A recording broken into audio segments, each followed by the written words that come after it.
Today is Monday, Parashat Vayeshev, the night of the Seder, Passover night. First thing that we do after the Kiddush, we wash our hands without a beracha, and then we dip karpas, celery, in salt water. What is this dipping of the celery into the salt water? The salt water, he said, these are the tears that they shed, but why specifically karpas? Why specifically celery? Well, the night of the Seder, we recount the suffering of our forefathers in Egypt, and then the redemption when they went from slavery to freedom. But the word karpas in Hebrew has two meanings. It means celery, but it means also beautiful piece of clothing, a nice tunic, a kind of a nice coat.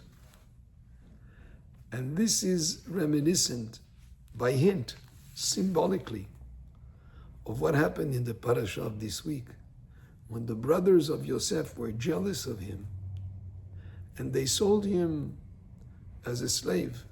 And that's what started the chain of events that brought us into Egypt. So that's why the first thing that we do is we dip that karpas, that celery, because they sold him as a slave, but then they pretended that he was devoured by a wild animal.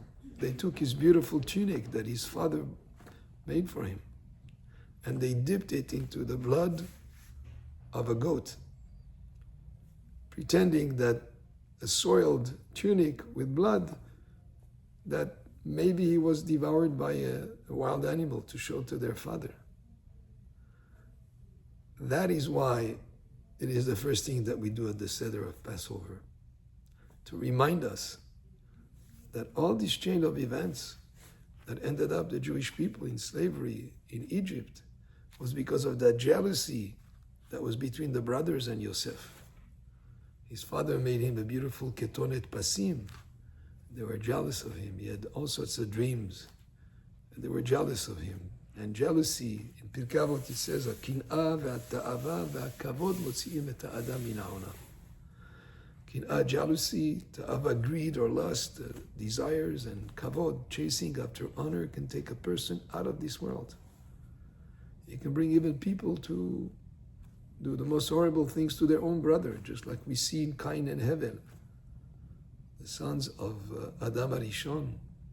Cain was jealous of Hevel and he came to murder him. So kin'ah, this jealousy, is something that is horrible, something that we have to be very careful not to let kin'ah, not to let that jealousy seep into our hearts, but rather the exact opposite.